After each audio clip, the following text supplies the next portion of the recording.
The party was everything you'd expect from my sister Victoria. Perfectly curated chaos designed to impress people she barely liked. Balloon arches in coordinating pastels, a dessert table that looked like it belonged in a magazine, and enough Instagram-worthy backdrops to fuel a small influencer's career. My 8-year-old daughter Lily had been excited for weeks. She'd picked out her favorite dress, the one with the rainbow unicorns that Victoria had once called a bit much, and spent an hour that morning making friendship bracelets for her twin cousins. "Do you think they'll like them?" she'd asked, carefully placing them in a gift bag decorated with stickers she'd arranged herself. "They'll love them," I'd said, and meant it. Because what wasn't to love about a child's pure intention to make others happy? The party was in full swing when we arrived. Kids running around the backyard, parents clustered in their usual social hierarchies, and Victoria orchestrating it all like a conductor leading a very expensive orchestra. Lily found her cousins immediately and presented her gifts with the kind of genuine excitement that only kids possess. The twins, spoiled even by Victoria's standards, barely glanced at the bracelets before tossing them aside and running off to show someone their new matching outfits. I watched Lily's face fall slightly, but she recovered quickly. She always did. That's what broke my heart the most, how she'd learned to bounce back from disappointment because she'd had so much practice. My husband Jake stayed close to me, making small talk with relatives we saw twice a year. He developed a sixth sense about these family gatherings, always ready to create a buffer between Lily and whatever emotional landmine might explode. Victoria was in her element, flitting between groups with her phone constantly out, documenting every candid moment. She barely acknowledged us beyond a quick air kiss and a comment about how unique Lily's dress was. As the party wound down, Victoria announced it was time for party favors. She'd prepared individual gift bags for each child, calling out names with theatrical flair. One by one, kids received bags bursting with toys, candy, and little treasures that would be forgotten in a week, but mattered enormously in that moment. The other children tore into their bags immediately, squealing over slime kits and mini puzzles and packets of specialty candy. Lily waited patiently for her name to be called, holding her empty hands ready. Finally, Victoria approached with a single bag, plain brown paper, no decorations, noticeably smaller than the rest. "And this is for Lily," she announced with a smile that didn't reach her eyes. Lily accepted the bag politely, saying thank you in the sweet voice she always used with adults. But I could see something was different. The other kids had moved on to trading items and comparing treasures, but Lily just stood there, staring at her bag. That's when I noticed the sticky note attached to the front. In Victoria's unmistakable handwriting, "Try harder next year." My stomach dropped. Jake moved closer, reading over my shoulder, his jaw tightening. Lily looked inside the bag, a broken crayon, a pencil eraser worn down to nothing, and a piece of stale gum. She looked up at me with those big, confused eyes that still believed the world was fundamentally good. "Mommy, what does this mean?" Before I could answer, Victoria's voice cut through the party noise, loud enough for everyone to hear. "Some children need to learn that rewards are earned, not just given." A few adults chuckled, that uncomfortable laughter that happens when people don't want to acknowledge something cruel. My mother, predictably, nodded in approval. "It's good for her to understand expectations," she said. Victoria continued, emboldened by the audience. "Lily's been having trouble in school, haven't you, sweetie? And she's been a bit challenging lately. Sometimes a little reality check helps children focus on improvement." Lily's face flushed red. She clutched the bag closer to her chest, trying to shrink into herself. That's when something crystallized in my mind. Not anger, something colder and more purposeful. I stood up, took Lily's hand, and looked directly at Victoria. "Thank you for the party," I said evenly. "We're going home now." Victoria's smile faltered. "Oh, come on, don't be so dramatic. It's just a little motivation." I didn't respond. Jake was already gathering our things, his movements sharp and deliberate. "Lily, say goodbye to your cousins," I said gently. My daughter waved politely to the twins, who barely looked up from their new toys. We walked to our car in silence. The only sound was Lily's quiet sniffling as she tried not to cry. "Sweetheart," Jake said, crouching down to her level in the driveway. "You know that note doesn't mean anything, right? You're perfect exactly as you are." She nodded, but I could see the damage was already done. Another seed of self-doubt planted by people who should have been protecting her innocence. At home, I tucked Lily into bed early. She was exhausted from trying to process why her aunt had been cruel to her.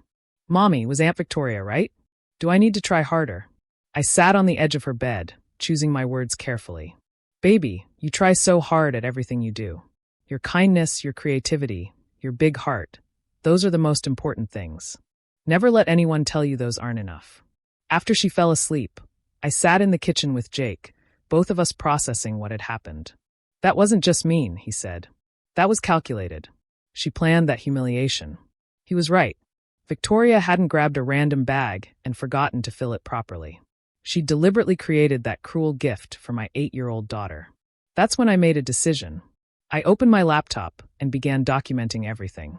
The incident at the party, but also the pattern I'd been ignoring for years. Screenshots of group texts where Victoria made snide comments about Lily. Photos from family events where Lily was consistently excluded or pushed to the background. The time Victoria forgot to invite Lily to her daughter's sleepover, but made sure to post about it all over social media. The Christmas when every other grandchild got thoughtful, expensive gifts while Lily received a generic dollar store coloring book. The constant stream of helpful advice about Lily's behavior, her clothes, her interests, her personality, all designed to make her feel less than. I'd been making excuses for years. Victoria was stressed. She had her own kids to focus on. She didn't mean it that way. But tonight had shown me the truth.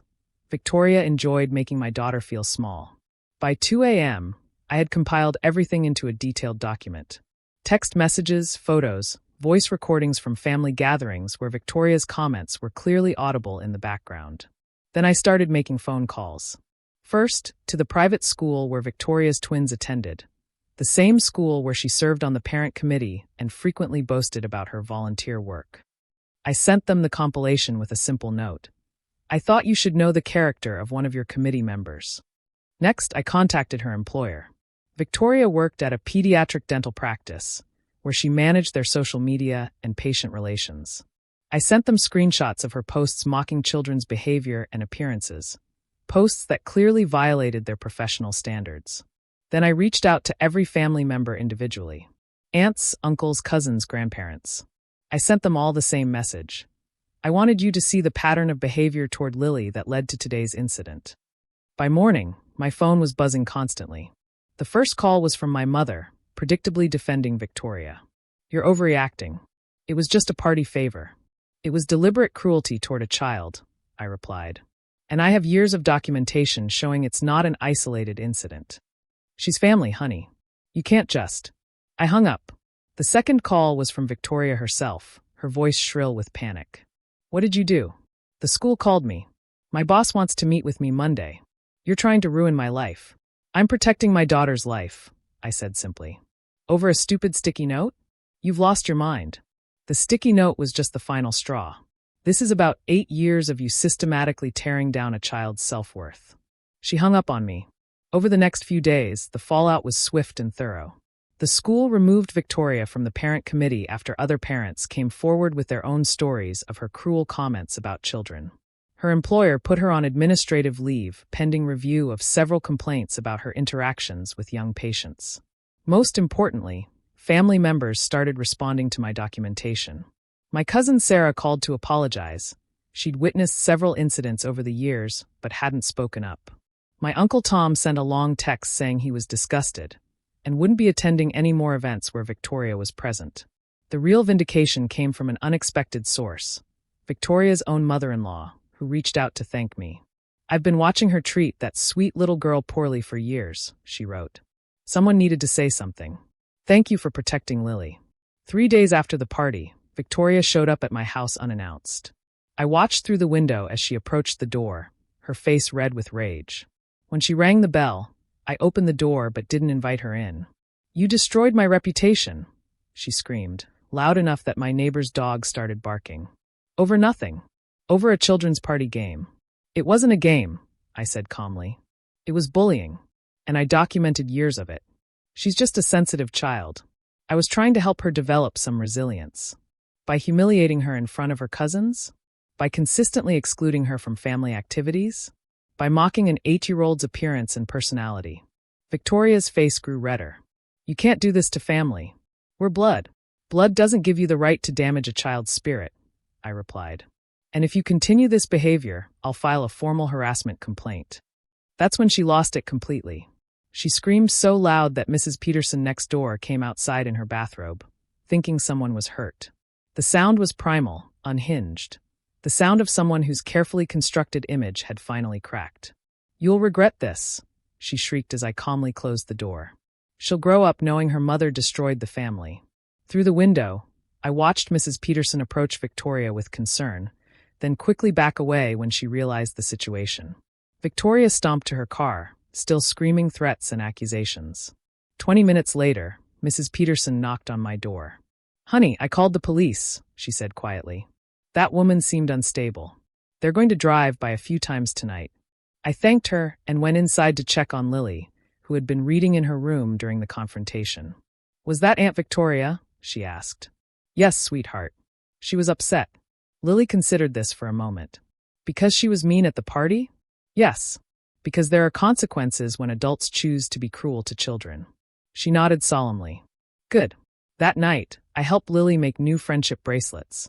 These ones for her two best friends from school. As she carefully chose colors and patterns, I watched her face. There was a lightness there that I hadn't seen in a while. "Mommy," she said as I tucked her in. "Yes, baby? I'm glad we left the party early. It wasn't fun anymore after the mean present." I kissed her forehead. "We'll always leave places where people choose to be unkind to you. That's a promise." 2 weeks later, we hosted our own small party, just Lily, her two best friends, Jake and me. We made friendship bracelets, painted pottery, and ate too much pizza.